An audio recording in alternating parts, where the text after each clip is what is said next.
Buenas, vamos a desarrollar un tema que corresponde a la unidad 9, pero yo decidí dejarlo más para el final, que es los circuitos magnéticos. Bueno, vamos a ver qué es un circuito magnético, que dice que el circuito magnético es un dispositivo en el que las líneas de flujo magnético están canalizadas a través de un material generalmente ferromagnético, lo que hace que el campo magnético fluya casi exclusivamente por dicho material. Entonces, en un circuito magnético vamos a tener nosotros un material que generalmente es ferromagnético que se le denomina núcleo, ¿sí? A través de este núcleo va a circular nuestro flujo magnético, ¿sí? Este flujo magnético es producido por el campo magnético de una bobina por el cual circula una corriente I. ¿Sí? Nosotros sabemos que el campo magnético para una bobina de n vueltas es así. Este campo magnético que circula a través del área transversal de nuestro núcleo nos produce un flujo magnético, ¿sí? Entonces, ¿qué es lo que hace este núcleo? Hace que esas líneas de flujo magnético fluyan directamente y exclusivamente por nuestro material ferromagnético, ¿sí? Entonces los componentes de nuestro circuito magnético son básicamente una bobina, al cual se le da una diferencia de potencial. Eso quiere decir que circula una corriente por la bobina. Esta corriente me produce un campo magnético, ¿sí? Esta bobina tiene un número de vueltas dado, ¿sí? Ese campo magnético me produce un flujo magnético que recorre esta longitud del circuito magnético. Esta longitud sería una línea que pasa por el centro de nuestro material, ¿verdad?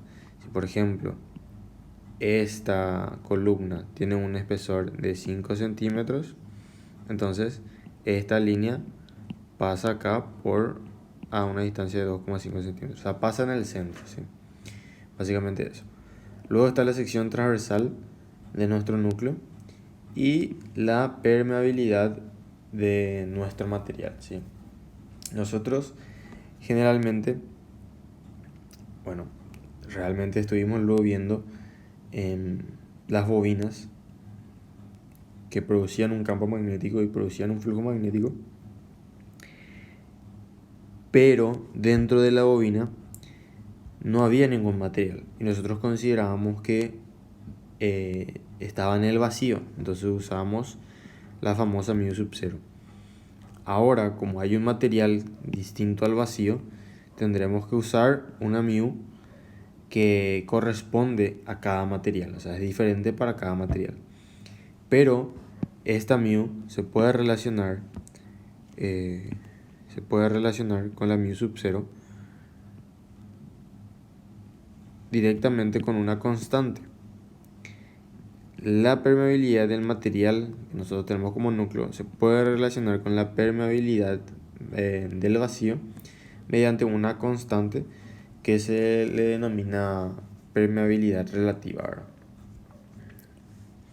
Entonces, si nos da la permeabilidad del material, se usa directamente este valor. Pero si nos da el valor de la permeabilidad relativa, hay que tener en cuenta que hay que multiplicar por el valor de la permeabilidad en el vacío para poder tener la permeabilidad del material que tenemos como núcleo.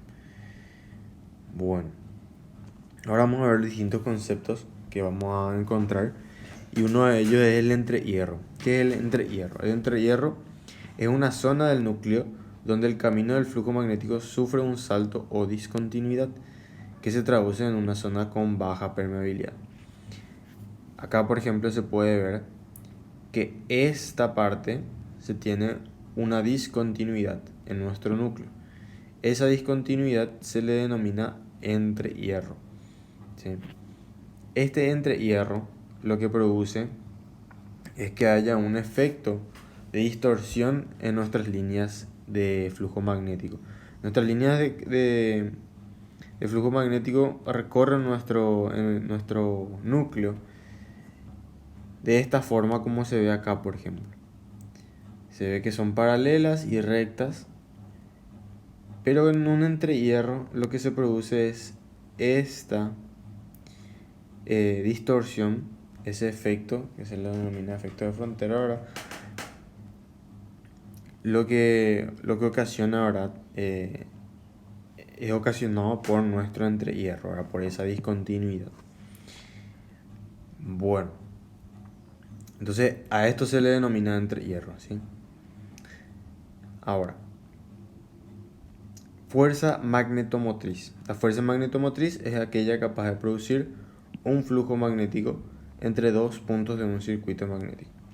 O sea, básicamente, la fuerza magnetomotriz se puede deducir de la ley de Ampère. Se tiene esta fórmula que, si nosotros nos recordamos, acá utiliza nomás otra nomenclatura, le llama H a la intensidad del campo magnético. La ley de Ampère es la integral cerrada de nuestro producto escalar entre el campo magnético y el vector de línea. Y esto era igual a mu sub 0 por la I encerrada. En este caso va a ser igual al número de vueltas que tiene nuestra bobina multiplicado por la intensidad de corriente que circula por esas espiras, ¿sí? Y ahí vamos a tener el valor de la fuerza magnetomotriz, ¿verdad? Que es aquella capaz de producir un flujo magnético entre dos puntos de un circuito magnético. Luego está la reluctancia. La reluctancia, bueno, acá dice, si consideramos constante la intensidad, ¿verdad? ¿Por qué dice si consideramos constante? Porque para estos circuitos, ¿verdad? La intensidad puede ser variable. Generalmente, si nos pide calcular algo, nos tiene que dar para una intensidad de corriente dada en un instante de tiempo, ¿verdad? Bueno, en este caso, la reluctancia. Si consideramos constante la intensidad del campo magnético a lo largo de toda la longitud del circuito, si nos recordamos, la longitud del circuito es esta línea que pasa por el centro. Si se considera entonces constante la intensidad a lo largo de toda esa línea, en la ley de Ampère se tendría una proporcionalidad directa entre el flujo magnético y la fuerza magnetomotriz. Se va a tener esta relación si es que se considera constante la intensidad de corriente, que la fuerza magnetomotriz es igual al campo magnético multiplicado escalarmente por nuestro vector de línea de corriente, va a ser igual a la reluctancia que se representa por esta letra R en cursiva más o menos, multiplicado por el flujo magnético, ¿sí? Entonces, dicho factor R se denomina reluctancia en un circuito en el tramo LC y representa la oposición que tiene el material del núcleo al paso del flujo magnético, ¿verdad? Análogo a una resistencia eléctrica que mide la oposición de un material conductor al paso de la corriente a través de él. Entonces, en vez de la oposición al paso de la corriente, esta reluctancia representa la oposición, pero al paso del flujo magnético a través de nuestro núcleo, ¿verdad? A través de nuestro material que tenemos como núcleo. Entonces esa es la reluctancia y esta es la relación que tenemos entonces. Bueno, la reluctancia en un tramo del núcleo magnético de permeabilidad μ con longitud L y área transversal constante A se calcula haciendo la reluctancia igual a LC sobre μ sobre el AC, ¿verdad? Que sería la longitud del tramo, el área transversal del núcleo en ese tramo y nuestra permeabilidad del material, que, si se acuerdan, esta permeabilidad se puede relacionar con la permeabilidad del vacío multiplicándolo por la permeabilidad relativa, ¿sí? Y esta reluctancia se mide en amperes por vuelta por Weber, ¿sí? Unidad de flujo magnético. Luego tenemos la curva de magnetización para terminar, donde esta curva lo que nos da son los valores de la permeabilidad en función de la magnitud del campo magnético y de la densidad de flujo magnético, ¿verdad? El material magnético del cual se elabora el núcleo del circuito magnético puede presentar un comportamiento lineal, con lo que la permeabilidad relativa μ sub r es constante para cualquier valor de la intensidad H, o puede presentar un comportamiento no lineal, con lo que la permeabilidad relativa μ sub r es función de la intensidad del campo H y de la densidad del flujo magnético B. Entonces, ¿qué es lo que básicamente nos está diciendo esta curva? Nos está diciendo que la permeabilidad relativa μ sub r o puede ser constante o puede ser variable. Si es constante, obviamente es un valor numérico, entonces se dice que se tiene un comportamiento lineal, que es una de estas curvas que tenemos acá. Si es variable, entonces lo que nos va a dar el ejercicio va a ser μ sub r en función de la densidad de flujo magnético y de nuestro campo magnético, ¿sí? Va a tener un comportamiento no lineal, ¿verdad? Que depende justamente de la relación que se tenga. Entonces no se asusten si les da un valor de la permeabilidad relativa a μ sub r que no es constante, ¿sí? Que le dan en función a estos dos valores, ¿verdad? Es algo que puede pasar. Bueno, entonces ahora vamos a ir a resolver algunos ejercicios de ejemplo. Vamos a resolver entonces ahora unos ejercicios de circuitos magnéticos. Entonces en la figura se muestra un núcleo ferromagnético cuya profundidad es de 5 centímetros. Hallar la corriente que produciría un flujo de 0,005 Weber. En estas circunstancias, ¿cuál es la densidad del flujo magnético en la parte superior del núcleo? Suponga que la permeabilidad magnética del núcleo es de 800. Entonces acá lo que nos está dando, entonces en este caso, es la permeabilidad magnética constante, ¿sí? Esta permeabilidad hay que multiplicar luego por μ sub 0. Vamos a ver entonces el ejercicio. Vamos a utilizar un poco unos colores. Bueno, ¿qué es lo que tenemos? Tenemos este circuito donde nos da acá las dimensiones de nuestro núcleo, ¿sí? Se ve que acá es más, tiene un mayor espesor, acá es un poco más fino, acá tiene 15 centímetros, bueno. Esto tiene una profundidad de 5 centímetros, entrante a la página, ¿sí? Tenemos una bobina que se ve que está ahí enrollada, tiene 500 vueltas. Por esta bobina pasa una intensidad de corriente I. Y luego acá nos muestra que el flujo va a recorrer así, ¿verdad? Bueno, entonces, lo primero que siempre tenemos que hacer en este tipo de problemas es calcular la longitud efectiva de cada parte del núcleo, ¿sí? Entonces, la longitud efectiva, ¿qué sería? Como yo les dije, las líneas de flujo magnético pasan por el centro de nuestro núcleo. Entonces lo que hay que calcular es esa longitud de medida desde el centro, vamos a decirle, de nuestro núcleo. O sea, vamos a considerar que en vez de tener un núcleo que tiene un cierto espesor, por ejemplo acá de 15, vamos a considerar que es una línea que pasa por el centro de ese 15. Vamos a hacer y van a entender mucho mejor, ¿sí? La longitud en la parte superior del núcleo es L1, y le llama 5, que sería de acá del centro 5 más 20, que sería esto, más 2,5 que sería esto, ¿sí? Eso entonces es L1,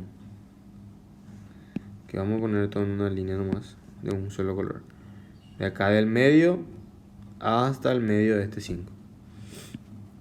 Luego tenemos la longitud de la columna derecha del núcleo es L2, 7,5 dice que es la mitad de este 15, más 15 más 7,5 de nuevo que es la mitad de este 15.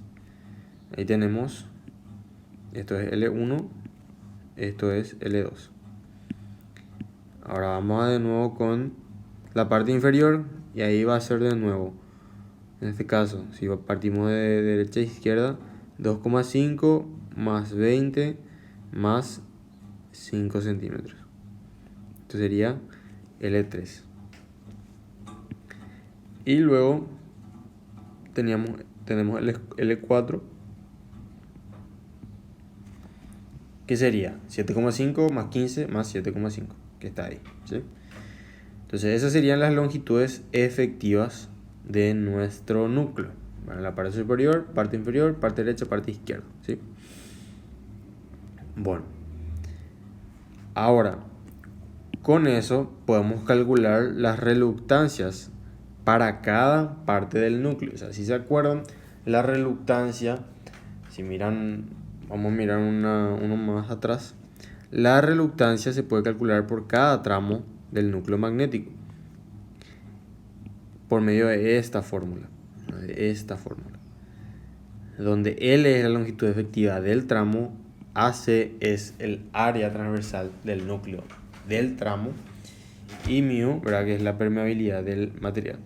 Entonces con esa fórmula nosotros vamos a tener, como tenemos una longitud efectiva, 2, 3, 4 longitudes efectivas, vamos a tener 4 valores de la reluctancia. ¿Por qué? Porque por más de que L1 sea igual a L3, puede ser que este valor de 15 centímetros, por ejemplo, acá sea la mitad, ponele, no sé. Estoy dando un ejemplo. En este caso es simétrico acá con respecto a este punto, entonces la reluctancia de este tendría que ser igual a la reluctancia de este. Pero en un caso como este, donde acá tenemos 10 centímetros y acá tenemos 5, por más que la longitud efectiva sea la misma, el valor de la reluctancia va a ser diferente porque tenemos mayor sección transversal acá. Una mayor sección transversal que este. Eso vamos a ver acá. R1 es 36.473, que tendría que ser lo mismo que R3, 36.473. Pero R2 y R4, que estos son de R4 es la columna izquierda y R4 es la columna izquierda y R2 es la columna derecha. Si se fijan, tenemos mayor reluctancia para la columna derecha. ¿Por qué? Porque ese valor del área es menor para la columna de la derecha que para la columna de la izquierda, ¿sí? Y si se fijan también, el valor de la reluctancia es el valor constante que nos dieron multiplicado por mu sub 0, ¿sí? Bueno, ahora acá dice, utilizando la analogía entre un núcleo magnético y un circuito eléctrico, se puede hallar la reluctancia total como la suma en serie de todas las reluctancias calculadas. ¿A qué se refiere esto?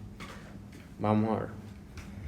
Analogía entre el núcleo magnético y el núcleo eléctrico, dice. Bueno, un circuito eléctrico. Básicamente, nosotros vamos a suponer que este es nuestro circuito magnético. A este circuito magnético nosotros vimos que tenía una reluctancia 1, reluctancia 2, reluctancia 3 y reluctancia 4, ¿sí? Básicamente, esa analogía con el circuito eléctrico dice que nosotros podemos considerar a esas reluctancias como unas resistencias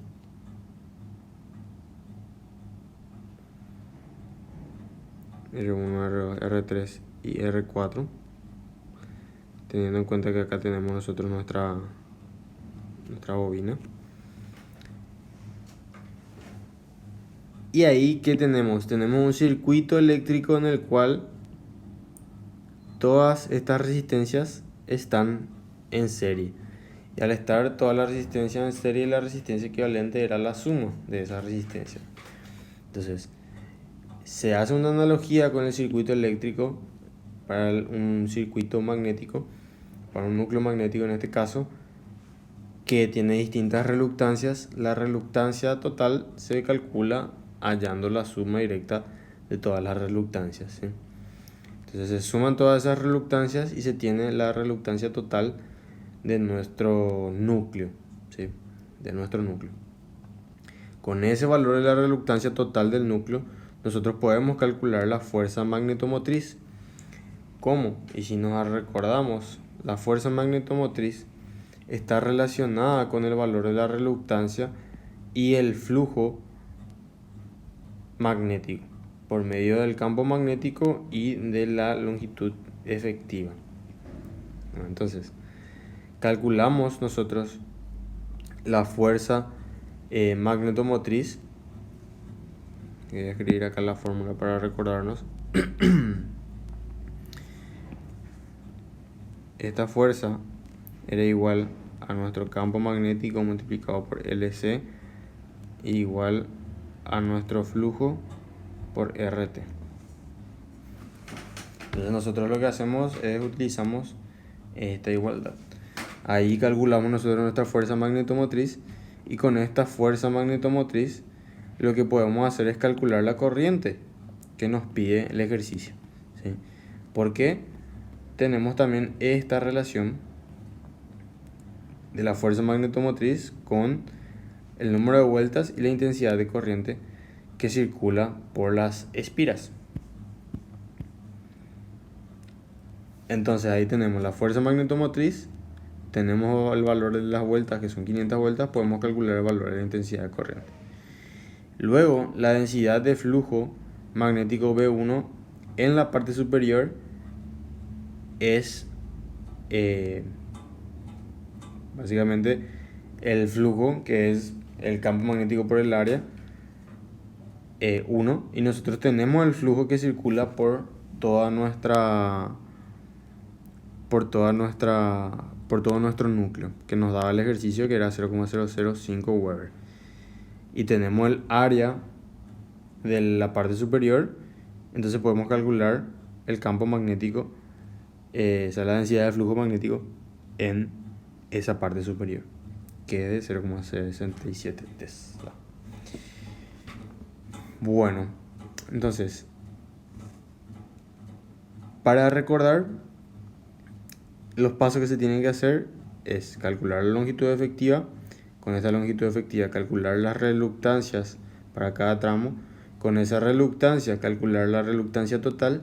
Y una vez que tenemos la reluctancia total del núcleo, podemos empezar a usar la fuerza magnetomotriz para relacionar con nuestro flujo y nuestra intensidad de corriente que circula por la bobina.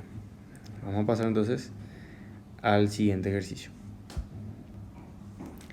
Este ejercicio dice: la figura muestra un núcleo magnético de 3 columnas, su profundidad es de 5 centímetros de nuevo. Hay una bobina de 100 vueltas en la columna del extremo izquierdo. Suponga que la permeabilidad relativa del núcleo es de 2000, nos damos constante, que es constante. Y nos pregunta, ¿cuánto flujo existe en cada una de las 3 columnas del núcleo? Se considera un aumento del 5% por efecto marginal en el área efectiva del entrehierro. Bueno, en este caso tenemos ya un ejercicio donde antes teníamos un núcleo continuo y era solamente un núcleo cerrado. Ahora tenemos un núcleo que en este caso tiene 3 columnas. 3 columnas, una parte superior y una parte inferior. Y en la columna del centro tenemos un entrehierro. Entonces vamos a ver cómo se le trata a este entrehierro y cómo se le trata al circuito cuando tenemos nosotros estas tres columnas. Bueno, vamos a ir de a poco. De nuevo, lo que tenemos que hacer es calcular las longitudes efectivas de cada parte del núcleo, ¿sí? O sea, lo que nos consulta es cuánto flujo hay por cada columna, ¿sí? Para calcular ese flujo nosotros tenemos que calcular, podemos calcular la reluctancia total. Con esa reluctancia total tenemos que calcular también,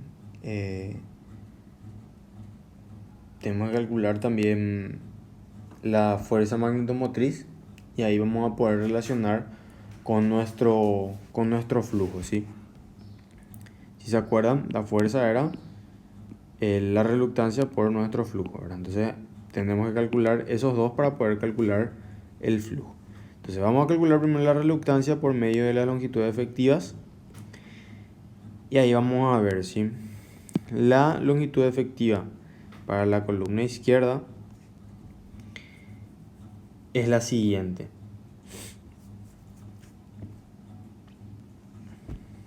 7,5 dice. Parte de acá, de este centro. 7,5 más 25 más 4,5. A esto se le suma 4,5 de nuevo por los 9 centímetros que tiene de ancho esto, más 25 más 4,5. A esto se le suma 4,5 más 25 más 7,5. Y ahí se cierra esta primera columna. ¿Qué es lo que quiere decir esto? O sea, ¿por qué esta vez hicimos así? Porque si se fijan,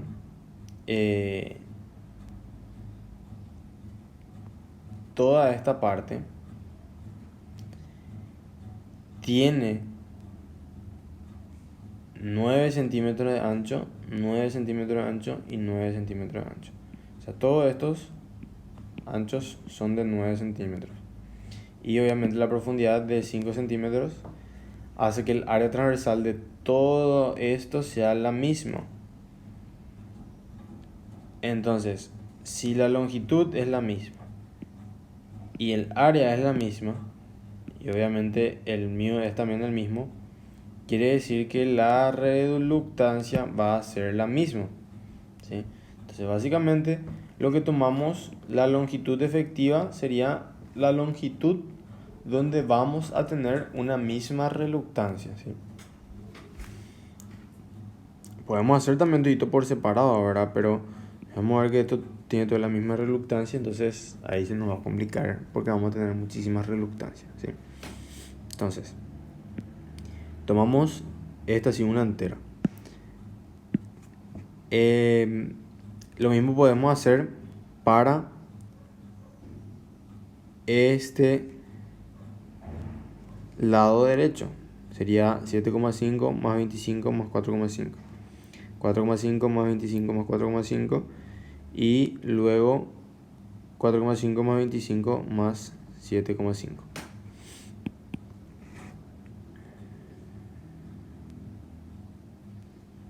Y vamos a tener el valor de la longitud de la columna derecha. Y en este caso van a ser iguales. Ahora me van a decir, profe, pero mira, acá también tiene 9, 9, 9. Y este tiene 9, 9, 9. ¿Por qué no tomamos la longitud efectiva así completa? Bueno, no tomamos la longitud así completa porque acá tenemos un punto de conflicto donde se nos unen, vamos a decirle 3 secciones. Esta sección de 9, esta sección de 9 y esta sección de 15. Entonces esto sería como un nodo. Acá tenemos que tratarles entonces como si fueran unas mallas, ¿sí? Por así decirlo. Donde hay un nodo, tiene que haber un cambio, ¿verdad? Vamos a considerar un cambio del núcleo, por así decirlo. Este sería uno, este sería otro, y acá en el centro tendríamos otro, ¿sí? Bueno, entonces la columna central es lo que nos falta calcular. La columna central sería más que nada esto, ¿verdad? 4,5 más 25 más 4,5, ¿verdad? Esa sería entonces nuestra longitud efectiva para la columna central, que está acá, 4,5 más 25 más 4,5. Bueno, acá tenemos la longitud del entrehierro en la columna central, que es de 0,05 centímetros. A este entrehierro se le va a considerar como si fuera que es otra columna diferente, por así decirlo, ¿sí? Entonces va a tener en esta zona una reluctancia diferente. Entonces, por eso se le llama L4. Las secciones correspondientes a las secciones transversales de cada columna son, y se calcula, A1, que es la columna de la izquierda, tiene la misma sección que la columna de la derecha, que son A1 y A2.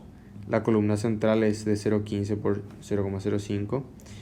Y nuestro entrehierro, si se acuerdan, el enunciado decía se considera un aumento del 5% por efecto marginal. ¿Qué es ese efecto marginal? Ese efecto marginal, si se acuerdan, nosotros teníamos así nuestra línea de flujo. Esto se deformaba un poco así. Y esa deformación es lo que dice que se aumenta un 5%. Pero obviamente es un 5% en total. O sea que sería a cada lado, o sea, el aumento total. Porque hacia este lado tenemos lo mismo.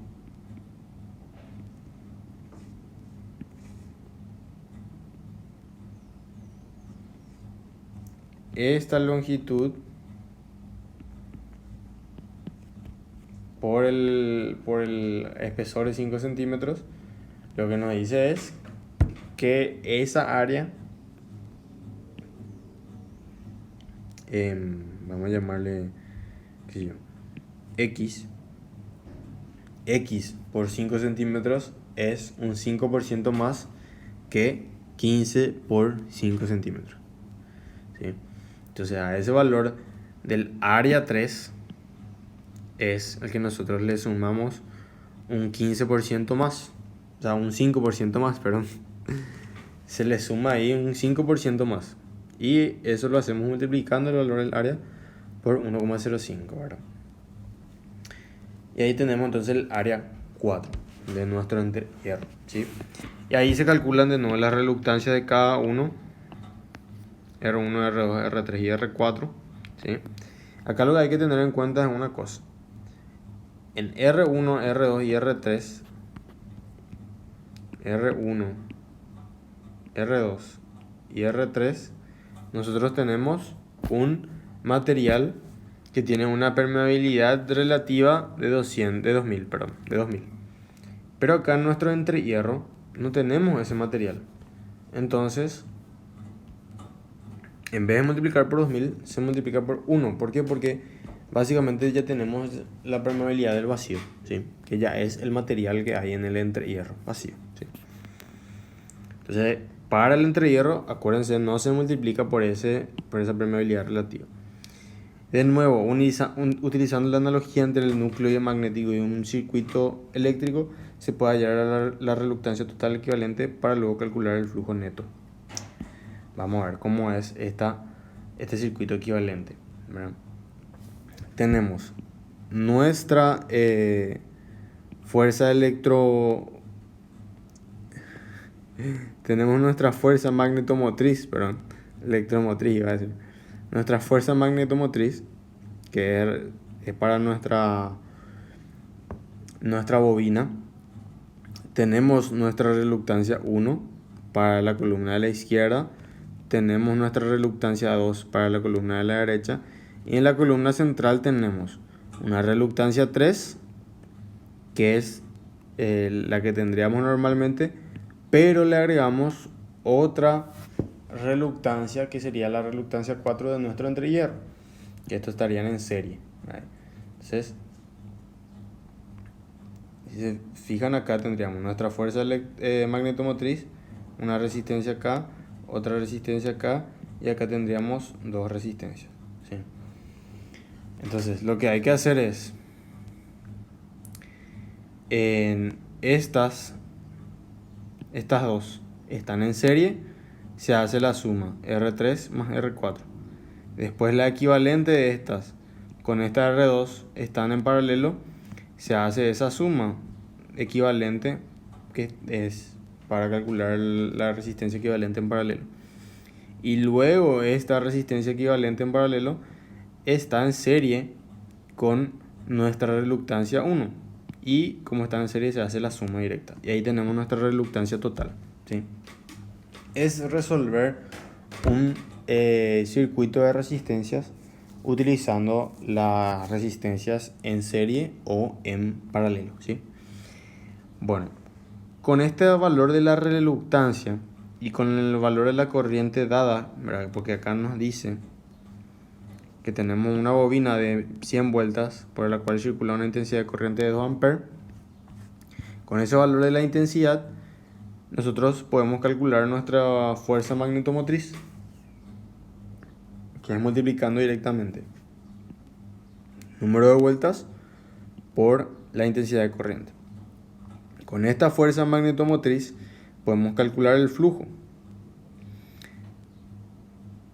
que nos da acá la reluctancia total. Con esa reluctancia total podemos tener acá el flujo. Este flujo que está acá, que calculamos nosotros con esta fórmula, es el flujo a través de la bobina. El flujo a través de la bobina. Y como la bobina está enrollada,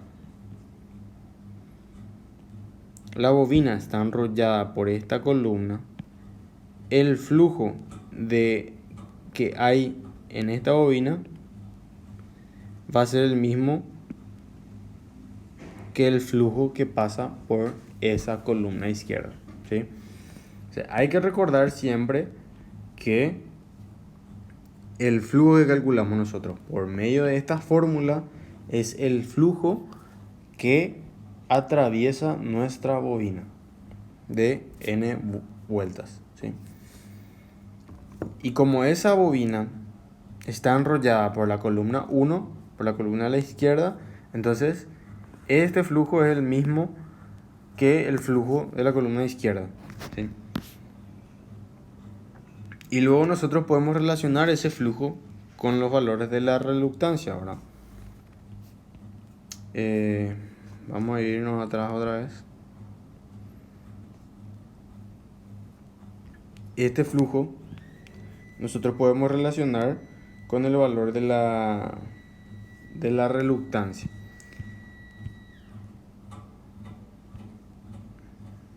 Por medio de esa fórmula.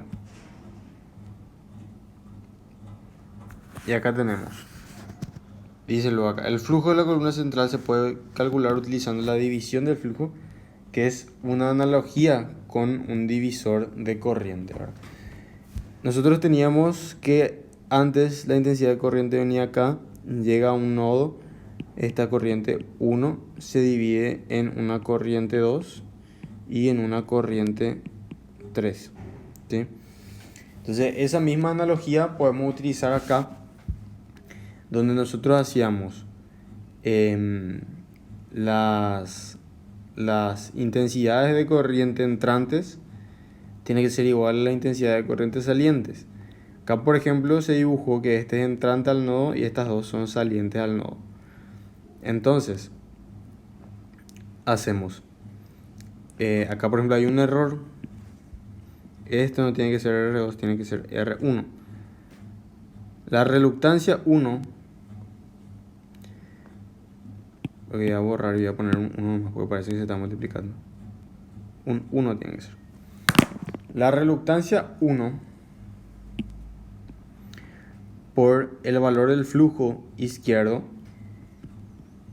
La reluctancia 1 por el valor del flujo izquierdo tiene que ser igual al valor del flujo izquierdo derecho por la reluctancia 2 más el valor del flujo central por la reluctancia 3 más el valor del flujo central por la reluctancia 4. Si se fijan, esto pasando acá a multiplicar se tiene ahora lo que les dije. Entonces, ahí tenemos el valor del flujo central. Luego podemos calcular el flujo en la columna derecha utilizando nuevamente esa división del flujo. Y ahí se calcula la división con el flujo derecho, con el flujo izquierdo, y ahí se tiene entonces ese flujo en la columna central y en la columna derecha. Si acá está mal, tendrá que decir derecha. Bueno. Y acá dice entonces una conclusión que el divisor de flujo no es más que un reparto del flujo neto inversamente proporcional a las reluctancias netas de cada columna. Bueno, entonces básicamente si se fijan es un poco más de lo mismo. Por más que tengamos un entrehierro, se le considera a este entrehierro como si fuera en una columna más, por así decirlo, y tiene su propia reluctancia. ¿Por qué? Porque ahí ya no se encuentra más este material, este material del núcleo, ¿sí?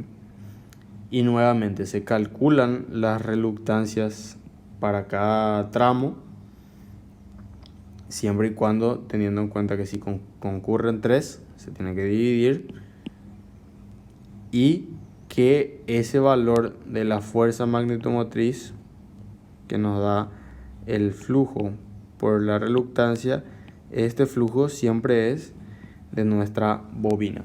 Y si la bobina está enrollada en una de las columnas, el flujo de la bobina tiene que ser igual al flujo de esa columna. Bueno, vamos a resolver ahora un último ejercicio. En la figura se muestra un núcleo de 2 columnas. La bobina dispuesta en la parte izquierda, N1, tiene 600 vueltas y la bobina en la parte derecha, N2, tiene 200 vueltas. Las bobinas están enrolladas en las direcciones que se muestran en la figura.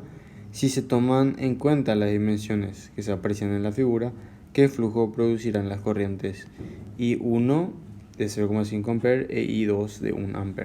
Considerar μ igual a 1200 μ sub 0.